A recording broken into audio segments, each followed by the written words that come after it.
झारखंड मुक्ति मोर्चा का महाधिवेशन बीते कल और आज रांची के खेलगांव स्टेडियम में चल रहा है। बीते कल इस महाधिवेशन में झारखंड मुक्ति मोर्चा ने एक प्रस्ताव पारित किया जो वक्फ संशोधन बिल के खिलाफ था। इसे पारित कर दिया गया है। साथ ही जो झारखंड मुक्ति मोर्चा के बड़े नेता हैं, तमाम बड़े नेताओं का ये दावा है कि उसे राज्य में लागू नहीं करने दिया जाएगा। इस तमाम मामले पर बात करने के लिए हमारे साथ भाजपा प्रवक्ता अजय शाह हैं। अजय जी, जेएमएम के नेताओं का ये दावा है कि उसे झारखंड में तो लागू नहीं करने देंगे।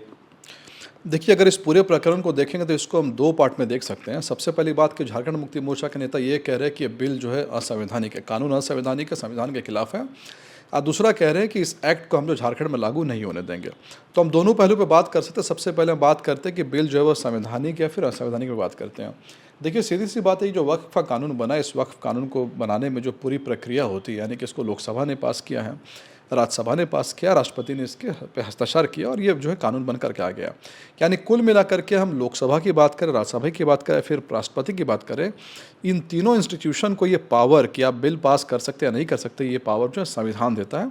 यानी कि संविधान के धारा के तहत ही ये जो बिल जो है कानून बना है। लेकिन दूसरी बात यह है कि क्या सवाल ये उठता है कि क्या किसी भी कानून को जिसको लोकसभा ने, राज्यसभा ने पास कर दिया है, क्या वो संवैधानिक है या नहीं, ये भी एक बहुत बड़ा सवाल उठता है।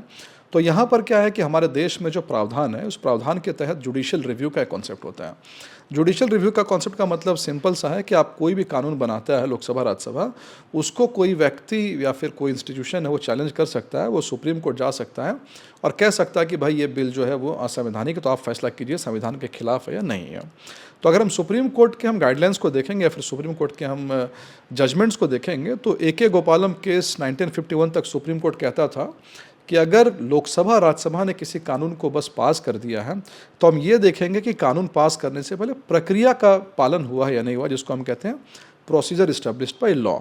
लेकिन मेनका गांधी केस में सुप्रीम कोर्ट ने ये कहा कि हम ये सिर्फ नहीं देखेंगे कि आपने प्रक्रिया का पालन किया नहीं किया ना, हम ये भी देखेंगे कि जो कानून आपने पास किया है वो कानून फेयर है या नहीं है। सीधी सी बात है। तो मेनका गांधी केस के बाद में जब भी कोई बड़ा ऐसा बिल आया है जिसमें कंट्रोवर्सी हुई, विवाद हुआ है, तो कोई ना कोई व्यक्ति जो है वो सुप्रीम कोर्ट पहुंचता है और सुप्रीम कोर्ट ये फैसला करती है कि ये जो कानून बना है ये संवैधानिक है फिर असंवैधानिक है। उदाहरण के लिए मान लिए कि नेशनल जुडिशियल अपॉइंटमेंट कमीशन, यानी कि शायद संभवतः पूरे के पूरे हमारे पार्लियामेंट्री डेमोक्रेसी के इतिहास में एक पहला बिल जो आया था, नेशनल जुडिशियल अपॉइंटमेंट कमीशन, जो कहता था कि जजेस को अपॉइंट करने का पावर जो है कॉलेजियम से हटा लिया जाए। और ये एक ऐसा कानून था जिसमें कि लोकसभा, राज्यसभा में जितने कांग्रेस के MP थे, BJP के थे, सब लोग एक साथ थे, यहाँ तक कि विधानसभा भी सारे एक साथ थे। उसके बाद भी जब सुप्रीम कोर्ट का, तो सुप्रीम कोर्ट ने कहा कि नहीं, ये संविधान के खिलाफ है, आर्टिकल 50 सेपरेशन ऑफ पावर का वॉलेशन करता है, और सुप्रीम कोर्ट ने उस कानून को पास होने नहीं दिया। यानी कुल मिलाकर के सुप्रीम कोर्ट की अथॉरिटी है डिसाइड करने के लिए बिल संवैधानिक है, असंवैधानिक है।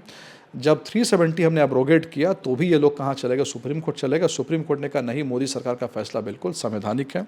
CA के मामले में भी ये कोर्ट गए थे, वो मामला भी लंबित है। आधार के मामले में जयराम रमेश कोर्ट गए थे, उस कोर्ट ने कहा कि नहीं, ये आधार का जो बिल है वो भी क्या है, संवैधानिक है। तो पहले का कहने का मतलब है प्रक्रिया तो पूरी संवैधानिक तरीके से हुई है। अब बिल संवैधानिक है असंवैधानिक है, ये मामला कोर्ट में, कोर्ट भी इसमें फैसला देगा और हमें पूरा विश्वास है कोर्ट कहने वाला है कि बिल जो है वो संवैधानिक है।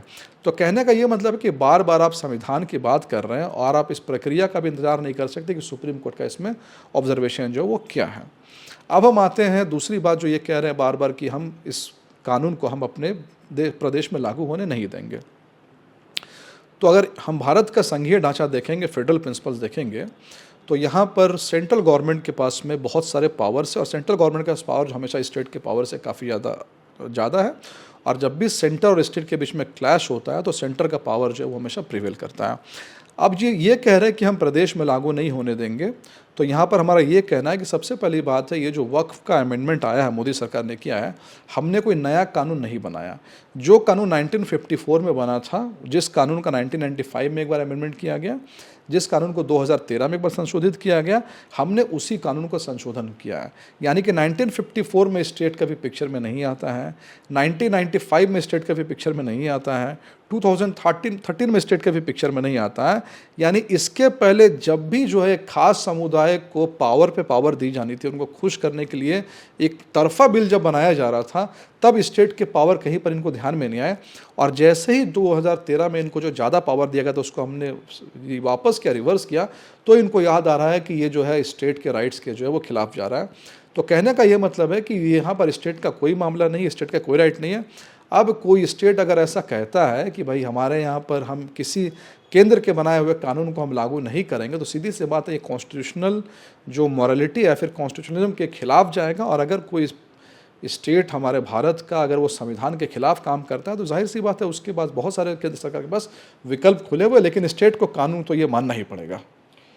झारखंड मुक्ति मोर्चा के लोगों का ये कहना है कि चूंकि वक्फ का जो मामला है वो पूरा ज़मीन से जुड़ा हुआ है और लैंड जो है वो तो स्टेट गवर्नमेंट के अंडर में आएगी, तो फिर ये क्लैश कैसे हो जाएगा? फिर सबसे पहली बात है कि झारखंड मुक्ति मोर्चा के लोग इस बात का फैसला कर ले कि मामला लैंड से जुड़ा हुआ या धर्म से जुड़ा मामला है। जब हम कह रहे हैं कि मामला धर्म से जुड़ा हुआ नहीं है, तब आप कह रहे हैं धर्म से जुड़ा हुआ मामला है, और अब आप अपनी सहूलियत के अनुसार कह रहे हैं कि मामला जो है वो लैंड से जुड़ा हुआ मामला है। जो वक्फ एक्ट बना हुआ है, वक्फ कानून बना हुआ है, जो नेहरू जी के समय बनाया था, वो कानून पूरे के पूरे देश में लागू होने के लिए बनाया गया था। और जिस तरह से जुडिशरी का इंटीग्रेटेड मशीनरी यानी कि लोअर कोर्ट है, हाई कोर्ट है, सुप्रीम कोर्ट है, इलेक्शन कमीशन का स्टेट इलेक्शन कमीशन है, सेंट्रल इलेक्शन कमीशन है, उसी तरह अगर वक्फ का बोर्ड देखेंगे तो वक्फ का जो बोर्ड था, स्टेट्स में स्टेट बोर्ड्स होते हैं, और स्टेट बोर्ड्स को लीड करने के लिए अगर सेंट्रल में भी क्या है एक बॉडी, यानी कि पूरा का पूरा स्ट्रक्चर एक सेंट्रल गवर्नमेंट के लॉ से ये चलता है, स्टेट गवर्नमेंट के लॉ से नहीं चलता है। अब अगर स्टेट गवर्नमेंट वाले कह रहे, जैसा कि आप कह रहे हैं कि वो कह रहे हैं कि लैंड का मामला है, तो क्या झारखंड में आज तक वक्फ जो कानून चल रहा था, जिसके लीडर फिलहाल अभी झारखंड मुक्ति मोर्चा के सांसद सरफराज अहमद जी हैं, क्या वक्फ को लेकर के आज से पहले यहाँ कोई कानून बना? तो जब अगर ये लैंड का मसला है, अगर इनका कहना कि इसमें कानून बनाने का अधिकार राज्य सरकार को है, तो आज तक इससे पहले जो झारखंड अलग हुए आज तक कभी वक्फ पे कोई कानून नहीं बना। और जैसे ही हमने एक फैसला किया जो कि मुस्लिम लोअर स्टेटा के मुस्लिम्स के जो है पक्ष में जाता है, लैंड माफियाओं के खिलाफ है, तब इनको याद आ जा रहा है कि कानून जो है वो स्टेट का सब्जेक्ट है और यहाँ पर ये कोई ना कोई जो है अड़चन पैदा करने की कोशिश कर रहे हैं। जहां 27 वर्षों के सफर में 17,000 से भी अधिक छात्रों ने डॉक्टर एवं इंजीनियर बनकर भरे सफलता की ऊंची उड़ान, जहां साधारण छात्र भी झारखंड टॉपर्स बनकर बना रहे इतिहास। दूरदर्शी शिक्षाविद श्री विपिन सिंह के मार्गदर्शन में मेडिकल एवं इंजीनियरिंग के लाखों छात्रों के लिए आशा की किरण के रूप में गोल नेशंस लीडिंग इंस्टीट्यूट। बायोम सिर्फ मेडिकल प्रिपरेशन का संस्थान। बायोम से लगातार दूसरी बार नीट यूजी में 700 मार्क्स पार। 10th पास स्टूडेंट्स के लिए फाउंडेशन कोर्स, 11th पास स्टूडेंट्स के लिए फ्रेशर कोर्स और 12th पास स्टूडेंट्स के लिए टारगेट कोर्स 17 अप्रैल से शुरू हो रहे हैं। कॉल 7360066190 और visit Biome, circular road near women's college and Hinoo, Ranchi. thefollowup.in. Like, share and subscribe. www.thefollowup.in